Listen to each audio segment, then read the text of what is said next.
शास्त्रों में है कि पहला सुख निरोगी काया, शरीर हमारा स्वस्थ हो। दूसरा सुख घर में हो माया, घर में माया जब होगी मेहनत और काम करोगे। तीसरा सुख सुलक्षणी नारी, स्त्री घर में अच्छी होनी चाहिए, अच्छे विचारों वाली, क्योंकि परिवार घर माताओं से चलता है। ये माताएं जिनको चाहे उनको वैसा ही बना सकती है। अगर अच्छे विचारों वाली और गुणवान हैं तो आपको वो गुणवान बना देंगी। इसलिए सुलक्षण, अच्छे लक्षणों वाली स्त्री होगी घर में, वो घर स्वर्ग के समान बनता है। तो ये सुख तो है आदमी का। पहली चीज इंसानी जीवन चरित्र ऊंचा होना चाहिए। जिस इंसान का चरित्र ऊंचा नहीं है, लालची है, स्वार्थी है, निंदक है, कपटी है, धोखेबाज है, छड़िया है। स्वामी जी महाराज ने कही है कि कपटी जन और स्वार्थी जो इंसान है उनको नेक धुन नहीं मिलेगी। धुन का कोई मतलब भी नहीं है। तो पहली चीज आती है कि इंसान का चरित्र ऊंचा हो, घर में शांति हो, विचार अच्छे हों। वही इंसान का उद्देश्य क्या बन जाता है, वो सोचता है इंसान के जीवन के बारे में। इस स्वार्थ की दुनिया में इंसान के पास कितना भी कुछ भी हो जाओ, लेकिन उसकी लालसा नहीं बढ़ती। नेक काम के लिए कुछ आदमी करना नहीं चाहता, न धन से करना चाहता है, न तन से करना चाहता है, न मन से करना चाहता है। जिस इंसान के पास जो चीज है वो उससे कर सकता है।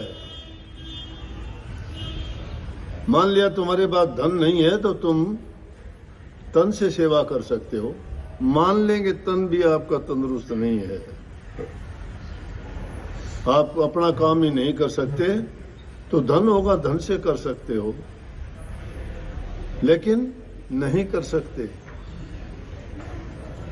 क्यों नहीं कर सकते? कि वो हमारा ख्याल ही नहीं। हम तो सोचते हैं, कबीर साहब की बात है कि सोचे थे कि खाएंगे पिएंगे, मस्त मौज मस्ती मनाएंगे, लेकिन सब जाते वक्त धरा धराया रह गया, संग कुछ नहीं रहा। इंसान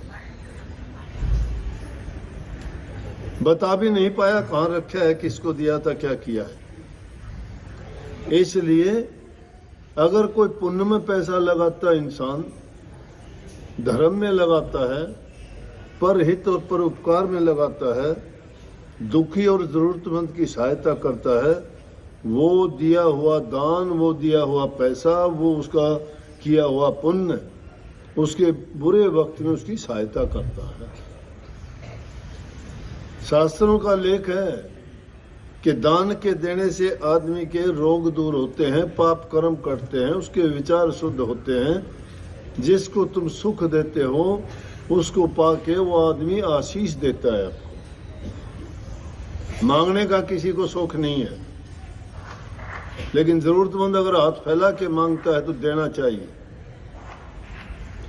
जिस इंसान की देने की आदत होती है वो देता है, और जिसको लेने की आदत पड़ जाती है ना, उसकी लालसा नहीं बढ़ती, उसका हाथ ऐसे ही रहता है।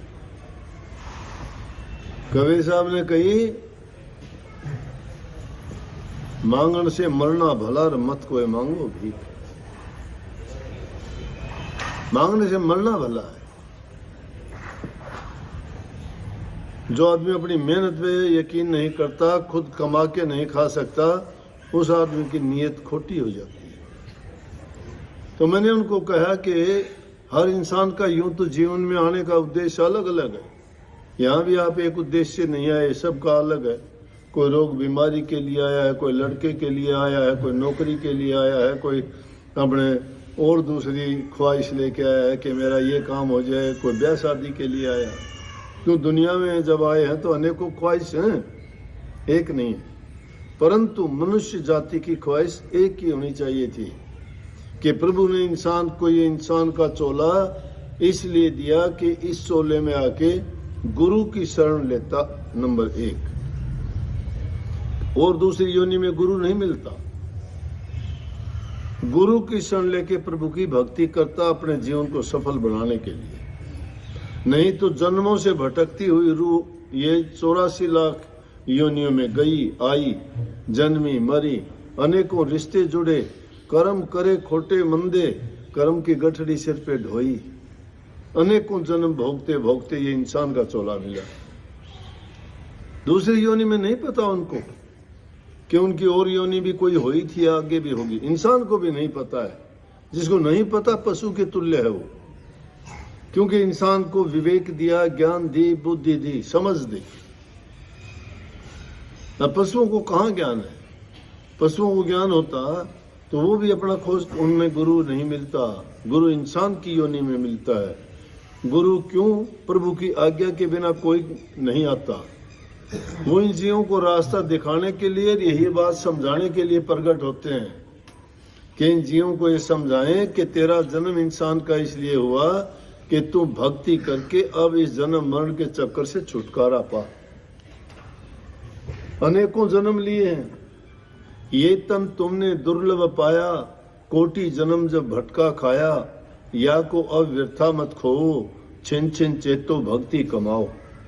भक्ति करो तो गुरु की करना, भक्ति करो तो गुरु की करना। मार्ग शब्द गुरु से लेना, शब्द मार्गी गुरु न होवे तो झूठी गुरुआई लेवे। गुरु की भक्ति क्या है? गुरु की आज्ञा का पालन करना, गुरु की शिक्षा को मान के उस पे चलना। गुरु की शिक्षा क्या है? तुम्हारे जीवन को अच्छा, सच्चा, पवित्र बनाने की। तुम्हें दुनिया में रहते हुए तो अच्छा जीवन खुशी से जीने के लिए, और साथ साथ वो भक्ति कमाने के लिए है, नाम की कमाई करने के लिए, ताकि आप नाम की कमाई करके इस जीवन के भार को